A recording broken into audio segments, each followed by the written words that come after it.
Welcome to Tigers SRD with two hosts who always start on second, Chris Brown, never-ending parade of mediocrity, and Roger Castillo. Oh, Roger, live in Detroit.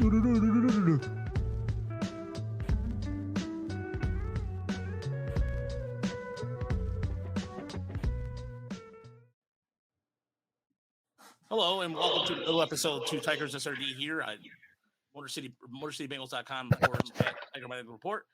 I am Rogelio Castillo alongside Ms. Chris Brown, Uper, and we have our guest tonight from around the Foghorn, Jeff Young, talking some Giants. We'll get to the Giants here. Jeff, greetings. How you doing?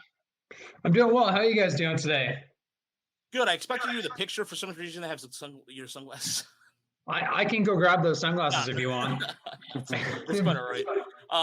But there's a lot to get to between the Giants and the Tigers. The Giants, the best team in all of baseball. The Tigers, the best team in the second half of baseball, which is a sentence I thought I would never say. We'll get to in a second. But first things first, Chris, why don't you ask Jeff a question? The question we ask our first-time guests. All right. Can you hear me? I can. All right. So my microphone is working again. I don't know what I did. But, yeah, Jeff, thanks for joining us. We always like to ask our guests about their earliest baseball memory. So if you got anything specific. Sure. I think it was like 1994, 93. My grandma took me to a Giants Expos game, which is obviously Expos, a very old-timey term at this point, right? And that was probably one of the first memories that I had. I got to see Bonds and Matt Williams play. And it was pretty cool. Candlestick Park, it was windy as hell. And, it was just kind of a dumpster, but it was our dumpster. So it was nice. Yeah, that would have been one of Bonds' first years with the Giants, right? Yeah, it was his second season. I think if I'm remembering correctly, if it was 94, early in the 94 season. Yeah, it was 93 when they had that pennant race with the Braves. Yeah, that was a forgettable season for a couple of reasons. My favorite, one of my favorite Giants of all time is because he had a great mustache and beard. Is Beck. Oh yeah, just because. Yeah, and then you hear the story about him living in a trailer outside of the baseball ballpark and everything, and him and along Kevin Mitchell winking a one-hand catch in left field. It's still one of those memories, but it was just the Bay Series in 1980, not or was it 88? Or I always get those years confused. It's 89, I think. 89. Yeah, the Giants to me have always been like one of the things I love about them is the jerseys, the hats. The orange with the black, and then that late 80s Giants home jersey. The lettering on that is so cool. I wish they bring that back. That's one of my favorite jerseys of all time. Yeah. They've got some good ones. Yeah, for sure. And it's one of those things, too, where, I mean, do you miss having the name on the back of them or not really? Or doesn't it really matter to you? I know for some people it's kind of people would prefer not to have the name in the back. I'm kind of indifferent. It's nice, especially now with how the Giants, they cycle through the roster, and it's just nice to kind of put a name to a face sometimes, because they'll call somebody up and, I should know about this stuff, but I'll see somebody on the mound and I'll be like, who is that guy? And I'll be like, oh, Jay Jackson. That's right. He was just called up a couple days ago. I'm waiting for the Jason Van reference to come up, a former Tiger farmhand who's. Oh yeah, he's in AAA right now. I'm a bit of a fan of his. He's having a nice season with the River Cats. I think before he signed with the Giants, he had just as many strikeouts as walks as a pro, which I think that's one of those cool stats that stands out, and you don't really see that all that often. He's playing all around the field. Yeah. Good. Oh, no, I'm sorry. There's a little bit of a delay there. I'm sorry. Yeah, he's playing all around the field, hitting pretty well. And, he's making some noise in AAA. I don't know if he's going to play for the Giants this year at any point because their 40-man roster is it's got a lot of depth right now, but he is definitely making some noise in Sacramento. Yeah, he's playing first base right now for the first time. I do the them boys reports for the Prospects Live, and I've been keeping an eye on him because I thought as a Tiger, and Chris mentioned this on his draft piece, he was a pretty good guy to have around for depth purposes. And unfortunately, for whatever reason, he didn't get an opportunity. Unlike maybe like Mike Gerber or what have you. Who I don't know. Chris, do you think Gerber is the same as Grzan a little bit, or more power? Yeah, I think Gerber was more of a power over hit guy. Grzan strikes me as kind of a classic tweener, where he could hit a little bit, but that doesn't have the power to really profile in the corner, and he's not a great defensive center fielder. And he played some second base too, right? Yeah, he's playing some second base too. Oh wow, he's playing everywhere. I did not realize he was playing second base, but so we'll get back to the Giants in a minute. But I wanted to talk about the Tigers a little bit. The Tigers have won 7 in a row. They won today. They beat the Rangers, who I want to calm. It's like everybody's excited and everybody's pumped. And look, I'm not trying to be a Debbie Downer, and I'm not. But it's just like it's hard because the Rangers are terrible. I mean, Michael Foghorn, or I'm going to say his name right. Foldnevich. Foghorn, thank you. Was just. He looked like everything was just like bad, but the Tigers took advantage of it. He looked like he did when in Atlanta, like towards the tail end of Atlanta. He just was giving up everything. And the Rangers themselves, offensively speaking, the Tigers took advantage of a bad Rangers offense that couldn't really get anything together. But I don't know. I'll start with you, Uper. I mean, Tiger fever is rampant across the Motor City. Yeah. But at the same time, I know you are all of us out of the season predictions. You're the one that was the most quote unquote cynical, but I like to believe you're the most realistic. But I'll start with you, Uber. Are you buying or selling the hype that is Tiger fever? Well, I'm buying enough to say that they are better than I thought they were going to be this year. Last week we talked about how this was their opportunity to get hot. They were coming out of the All-Star break with 18 games against sub 500 teams and 12 of them at home. I didn't think they'd come out and reel off the first 7, but that's great. And it's been very fun. And I don't blame fans who are having a great time with it. They should. I've been having a lot of fun. This has been a fun week of baseball. But yeah, the Rangers are kind of trash right now. They're going to have the first or second draft pick next year. And Minnesota is playing pretty poor baseball as well, with some injuries, and the pitching has just been devastatingly bad. So it's all come together. The Tigers have gotten hot.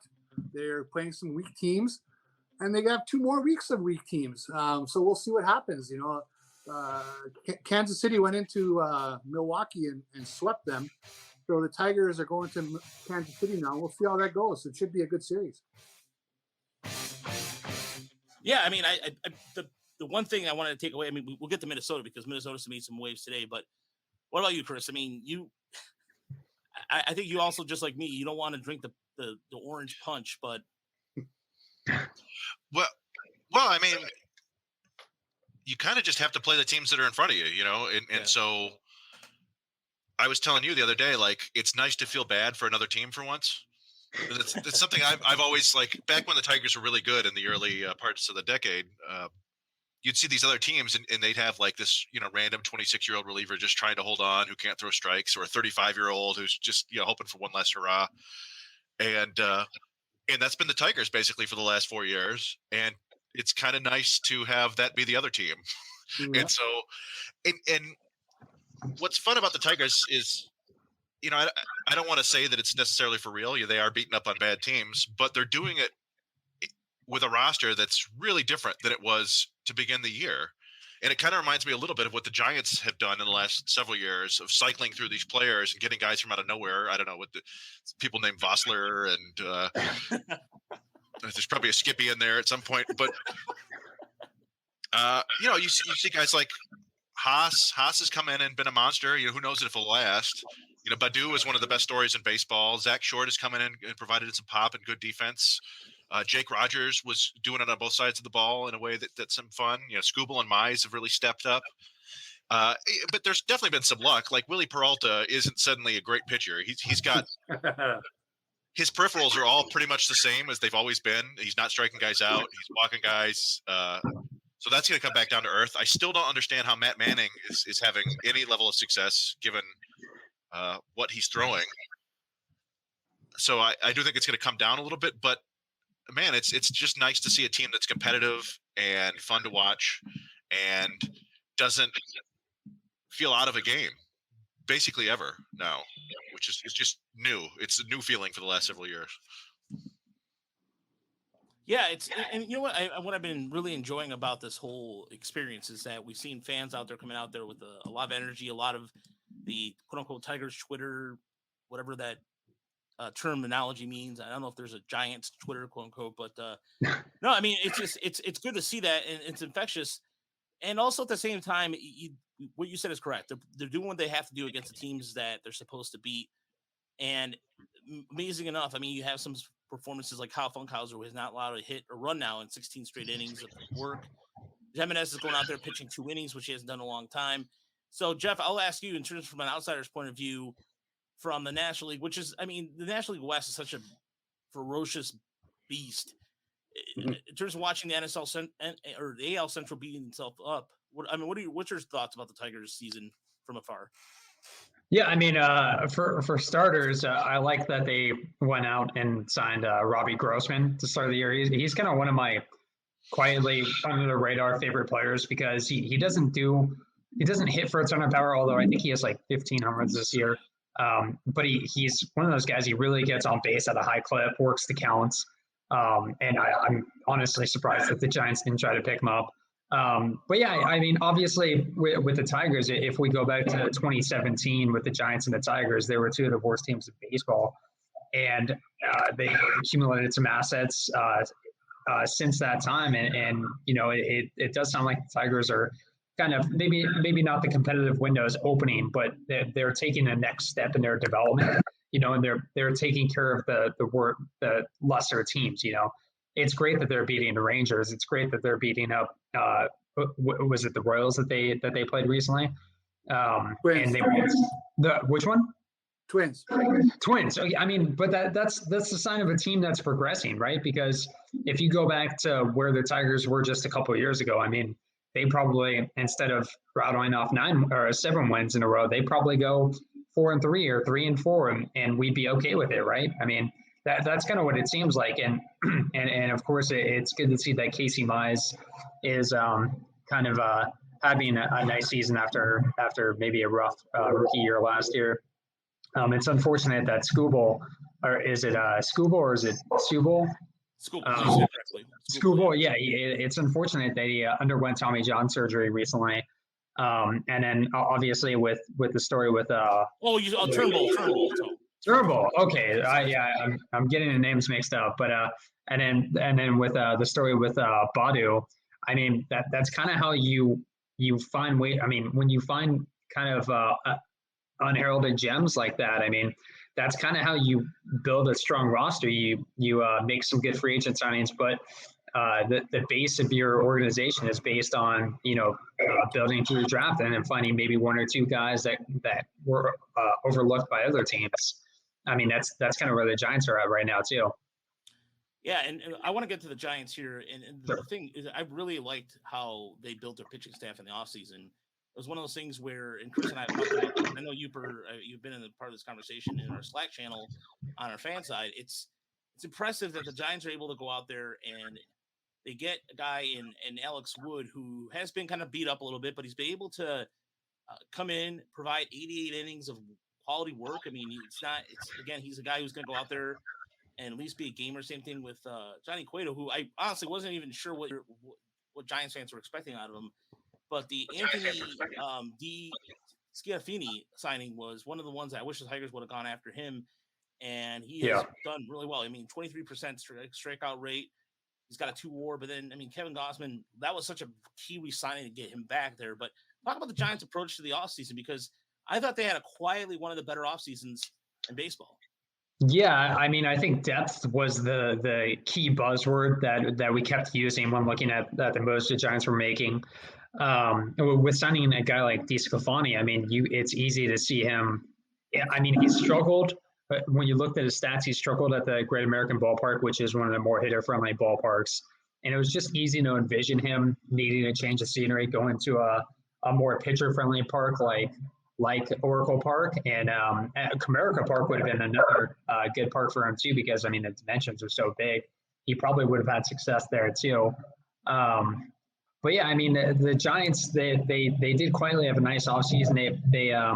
They added a bunch of starting pitchers with Sanchez, with DeSclafani, Wood, and then I think I'm missing one. I am missing one. I mean, obviously they re-signed Gosman, but when it comes to building the bullpen, I mean, they have one of the better bullpen ERAs in baseball right now, and maybe the underlying numbers don't necessarily support that. But they also went out and they did it by through a lot of minor league signings and a lot of just minor moves that didn't really capture a lot of attention.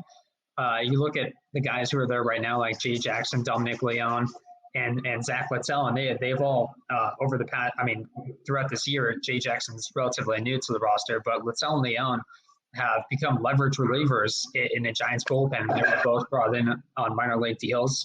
Jake McGee was signed to a 2-year, $5 million contract. John Brebbia was signed for $800,000, and he's under team control for a couple more seasons. And then Jose Alvarez has been quietly good as well. So I mean, you look at the offseason, they added a lot of pieces in a lot of different areas to kind of fortify their roster. I mean, like for instance, they didn't really need to add an outfielder, but they still traded for one in Lamont Wade Jr. and he's already hit 9 home runs for them. And they didn't really necessarily need to get another middle infielder, but they did with Tommy La Stella. He's been injured for the most for most of the season, but he was kind of having one of his better games before he hit the injured list. So yeah, it was quietly a good offseason. They didn't really go out and give out any huge contracts to anyone. They still have the flexibility in future seasons to add if they need to, but they definitely position themselves well in 2021. And I'll say from my perspective, at least on the outside, one of the most interesting stories of the Giants this year is kind of the fountain of youth that they apparently found. Yeah. Buster Posey, Brandon Crawford, and Longoria before he was hurt was all having really awesome seasons, and the other two guys still are. And I'm just kind of curious if there's any explanation for that. Is it Gabe Kapler breaking out the tanning light on the undercarriage, or is this just kind of one of those things? These are really talented players, and they're kind of having a late career renaissance. Yeah, I mean, the first part is true that they are very talented and they have been for a very long time. But when Gabe Kapler came over to the Giants in the 2020 offseason 2 years ago, he created a coaching staff that was that had plenty of risk, because a lot of these coaches didn't really have a lot of major league experience. Some of them hadn't played a lot of pro ball, but they understood analytics, they understood where today's game is moving, and especially with the hitting coaches that they brought in. I mean, they understand the biomechanics of teaching hitting it and trying to get people to hit the ball in the air more, because that's kind of what hitters are trying to do. So I think that the hitting coaches, they quietly get a lot of credit from many of the key hitters, but I think they have a huge part in explaining why guys like Posey and Crawford and Belt and Longoria are doing so well this year. In the case with Longoria and Belt, when healthy, they've both been pretty good. And then Posey and Crawford were all-stars this year. Posey missed it because of injury, but Crawford was there. Yeah, I mean, I think I saw that Crawford made a specific swing change this year, and it's kind of he's always just shocked me with how athletic he is for his size. Yeah, he's not like a giant, but he just looks kind of hefty out there. But he's an awesome shortstop, and he to make that sort of swing change in your mid-30s is remarkable to me. And it's impressive to see what he's doing. Yeah, I mean, there's more to it than just this one observation, but he's opened up his stance quite a bit.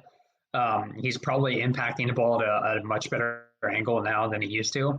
But yeah, it's kind of crazy to see a 34-year-old shortstop have the best season of his career, like what we're seeing with Crawford.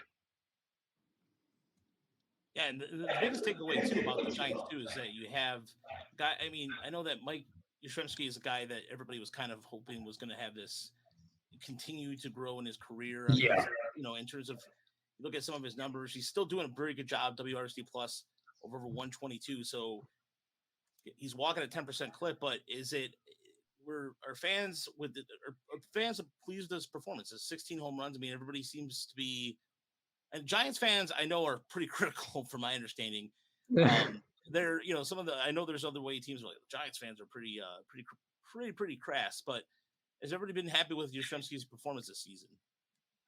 Yeah, I mean, I haven't heard or seen anything suggesting that anyone is dissatisfied with his performance. Of course, it helps to have one of the best records in baseball. But I think last year, I mean, it looked like he was just taking the next step from becoming like a high quality, above average player to becoming a star. And then this year, he's kind of been more of how he was in 2019, and I mean, that's still a very good. Valuable player on the roster. So I mean, I don't know if he's taken a step back necessarily or anything like that.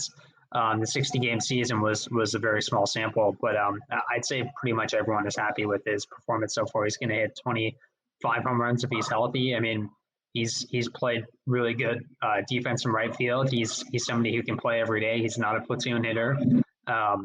He does a lot of good things in the field. Jeff, with the deadline coming, do you see a big splash move coming from the Giants, or do you think it's going to be more like maybe one or two moves that just fit into the puzzle and help the team along? Yeah, I mean, it'd be great if the Giants went out and got like Max Scherzer, Chris Bryant, and Craig Kimbrell, right? That would be awesome. But I wouldn't expect that with Zaidi. He's mentioned in the past that he's focused on balancing the present with the future, and that kind of makes me think he's not going to go out and offload any major prospect capital to acquire a guy who's going to be under team control for beyond the season. I think they're probably going to focus on rentals, to be honest, and it sounds like they're targeting starting pitching. A couple of names that come to mind. I know Danny Duffy was just rumored to be a target for the Giants. Zach Davies makes some sense. In terms of bullpen arms, I'd really like them to look at maybe Ryan Tepera and the Cubs and Yimi Garcia of the Marlins. I think all of those guys could be had for at a reasonable cost. So I think it's going to be, to answer your question, I think it's going to be kind of more depth-like moves. I don't know if it's going to be anything that really makes any headlines on July 31st, but it's a move. It'll be moves that could definitely position themselves better for a run down the stretch. Yeah, Jose Cisnero was crazy. I mean, the Giants have a couple. And speaking of prospects too, this is a system that it doesn't. I don't want to say it's a big headline system. I mean, you have Joey Bart, who's been hitting pretty well. Talk about there's the shortstop Marcio Luciano was off to a pretty good start too. Was there anybody else in terms of like pitching wise? It seems like it's very outfield, infield heavy, and then outside of that, there's Kyle Harrison. But is there any other pitchers or anybody else that's kind of under the radar, San Francisco? Yeah, I mean, Seth Corey was a third-round pick in 2017. He was drafted out of high school. I know some prospect publications had him as a top 100 prospect heading into the 2020 season when we thought there was going to be a 2020 season. So on the pitching side, there are a lot of arms that they have who are very similar in terms of their more pitchability over stuff type of pitcher. So guys like Caleb Killian, who is an 8th round pick in 2019, he's already in AA. Of course, Kyle Harrison, as you mentioned, he's a name to keep an eye on. They drafted Will Bednar. He's probably going to slot in as one of their better pitching prospects in the system, but it is a system that is definitely light on pitching. In terms of position players, that's obviously where the names are at. Will Wilson's in AA. He's off to a nice season. Marco Luciano is leading. I think he's leading Low A West, which is where San Jose plays. It used to be the California League. He leads Low A West in home runs, and I think he's only 19 years old at the moment. Elliot Ramos just got promoted to AAA. There are a lot of guys who are doing well this year. There's one guy who I might like more than just about anyone else, but his name is Brett Auerbach. He was an undrafted free agent last year. He can play just about anywhere. If you look at his baseball reference page, you see that he'll play second base, third base, and catcher, and he's got good bat to ball skills. Doesn't hit for a lot of power. Although he has been hitting for a little more power recently.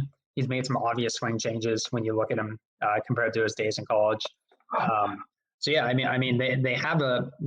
They're building a pretty good system, and also they're not really graduating anyone from the prospect list this year, so it's probably going to continue to rank highly. But it's also a very young system as well. The key names, Luciano and Matos, are both 19 years old, and there's still a lot of development that to be realized with both of them, and a lot of other names as well. So it's definitely kind of like an iceberg in a way where you only see a couple of names on top, and then everyone else is kind of still in the lower levels. Oh, I thought Chris, you were going to say something. No, so you touched on the draft a little bit. They took Will Bednar. Yeah, and people made a lot of noise about the Angels taking all pitchers, but the Giants went really pitcher heavy too. I wonder if you were going to talk about. There's some really interesting arms in there. I think there must be something to it because I think the Dodgers went pretty heavy on pitchers as well. What was interesting about the guys that they picked up in the draft is I was expecting more command over stuff with the guys that they went that they'd go after, because that's who they've targeted since the new front office took over. But the guys that they picked this year, to me, it's a little more stuff over command. Guys who might maybe struggle a little bit at first because they don't have the repeatability in their delivery to consistently pound the strike zone, but good swing and miss stuff. So I think that's the thing that stands out to me with the guys that they picked just in total. And Bednar is kind of one of the exceptions this year. I mean, he has great strikeout stuff, but he also has really good command as well. The guys behind him are kind of more not middle of the pack, but definitely stuff over command at this point.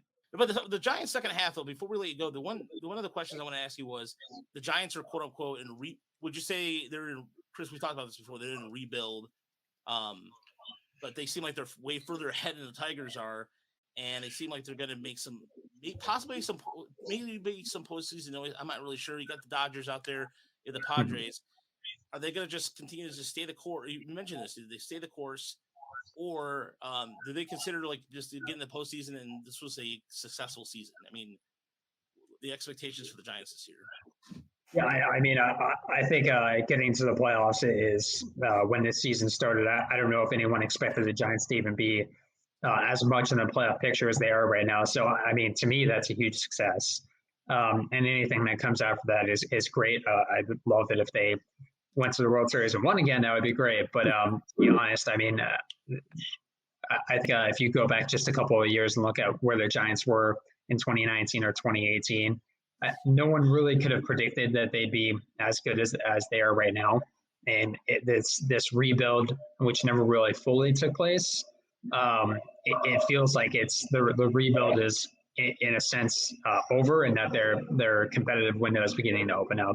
So I think with how they approach the trade deadline, it's still going to be, they're still going to go. They're not going to, blow up the farm system because they feel like this is a chance that they have to win the World Series. But I think they're also going to be a tough team to play because they do so many things well right now. I mean, they have one of the best defenses in baseball. If you look at outs above average, they were at number 1 or 2 just last week. With Gosman and DeSclafani. I mean, that's a pretty good 1-2 punch right there. The bullpen definitely needs help, even though they have pitched well. But they have some good arms there as well. Do they have any need for like an on-base source like a Robbie Grossman? I feel like I write something every year about why the Giants should sign or trade for Robbie Grossman. So I would be stoked. They definitely need outfield help. They have some soft spots if you look at the Giants. Oh. He agrees too. He likes Grossman. Yeah, apparently he didn't like the Robbie Grossman idea. But That was funny. Hey, if they want Victor Reyes, there you go. No, Hey, don't you say that. Bite your tongue. I shall not bite my tongue on that. Home run, stolen base, sac fly, RBI today. The man's a producer. Well, against the Rangers, yeah. I mean, it is what it is. But no, we'll wait for Jeff to get back, and then we'll end the segment. But then we'll get into the good, the bad, the ugly, and the inside numbers. But no, I mean, if you look at the Giants again, Chris. I've talked about this before too. It just seems like a guy like, for example, Tyler Rogers. He's built the Giants forever. Like you don't realize that some of their homegrown talent in their bullpen it's been there been staples. and he's the dude with the crazy arm angle, right? Like just the bonkers and the bonkers. Yeah. No, I don't know. I mean, it's such a weird sort of rebuild. I know you guys were just talking about that because, like you said, they didn't really get the rebuild going as we would recognize it. They suddenly just were really good with a bunch of veterans. And I think Crawford's gone after this year. I don't know how much longer they have Posey. They have a team option for 2022 with a buyout for $3 million. I feel like with how he's performed, they're probably going to exercise that team option, but we'll see. Yeah. So, yeah, interesting. Luciano there is probably the shortstop of the future, but I don't know. They're going to bring Crawford back for a year or two. We'll see, I guess. Yeah, I mean, they could. I'd be a little skeptical if it was anything more than 2 years, given his age. Yeah. And, the fact that he's playing a premium position. Yeah, all things considering, I mean, it's good to see the Giants kind of ahead of the rebuild. And the reason why I bring on Jeff is because we kind of compare the Giants and Tigers all the time because the rebuild started around the same time. Yeah. And so it's interesting to see how they're at 60 wins already. And a division where you saw the Dodgers last year win the World Series, you saw the Padres spend a bunch of money, and they were able to solidify themselves in some good solid trades too. Giants were just like, no, you know what? No, we're good. And doing little things like that, you're absolutely right about that. But yeah, again, having a pitching staff like a 1-2 combo like that of Gausman and the Scaffagnini really does go a long way. And pitching depth wise, I know Aaron Sanchez is on the IL. I still like that signing as a general because they at least tried to see him out and see what he was capable of. He was under 30 years old. There's just taking a flyer on him, if you will. At the end of the day, for me, just as someone who watches from afar, it's more proof it's a GM's game, and Zaidi came with a reputation, and he's lived up to it so far. Would you agree? He's done everything, and when he inherited the Giants roster, I mean, there wasn't a whole lot of flexibility. I mean, they had a lot of veterans on very lucrative contracts that they couldn't move. So he kind of just kind of had to make small moves around the margins, and some of those contracts have fallen off the books. So there's a little more flexibility, and what we saw last year is he was pretty aggressive once he had a little more financial flexibility to make some moves. So I think, he's obviously done very well this since taking over for the Giants, and he's probably going to be in the running for executive of the year. To be honest, he's going to be one of the top options. Yeah, if you think about it, too, he built a lot of that Dodgers team too. I mean, the 2016 draft was all him. It's kind of ironic to watch him probably go back and go, oh well. I mean, just kind of best of both worlds right there in some way. But so you can find all Jeff's work at Around the Foghorn. It's a fan-sided site. It's our Giants friends over from the Giants side. And is there anything you wanted to pimp out? Podcasts, articles, anything you want to let the people know about? No, I mean, that's good enough. I'm happy to talk Giants baseball, Tigers baseball. It's great chatting with you guys and getting a little more perspective. I don't know how you guys feel, but when you write about one team, it kind of creates like blinders. You don't really see what's going on around baseball. So nice to get a little more perspective, to be honest. No, and Jeff, ever since I started this, now it's going to be going on 2 years coming up in December. I've never been more focused on one team in my life. But then, like I said, I've always tried my hardest to just go, okay, I mean, I have my teams. I have, I love the NL Central, and there's other much baseball as I can. But you're right. It's just when you start getting into that fact where you're like, oh, I forgot that so-and-so played for a team or something like that. So yeah. for sure. Yeah, I had no idea who Eric Haas was. Is it Eric Haas? Yeah. Yeah. Before looking at his baseball reference or before looking at the Tigers stats. So it shows how much I'm paying attention. Yeah, but then again, I mean, to give you an example of Darren Ruff, and it's a guy who's been around the league for a long time. He's 34 years old, and I forgot he was even in the league until I realized he was on the Giants roster. So, but yeah, it works. That's what I love about baseball. Just seeing the Giants debate, like when they had Joe Morgan in the 80s. I mean, this guy was no more as a Red. Then he comes over to San Francisco and is productive in his late part of his career, and Giants always seem to do that. They always have they get a guy that was good somewhere else. And Darrell Evans, by the way, the biggest free agent sign the Tigers ever had, has some really good years in San Francisco. Matt Noakes was a Giants prospect before the Tigers traded for him in '86. Mm-hmm. You know, and so I could go on and on about wax poetic about about that. But Jeff, thanks so much for joining us this evening. We really appreciate it. Yeah, thanks. It was great chatting. Like I said, it was great to chat baseball with you guys, and hopefully we can do it again soon.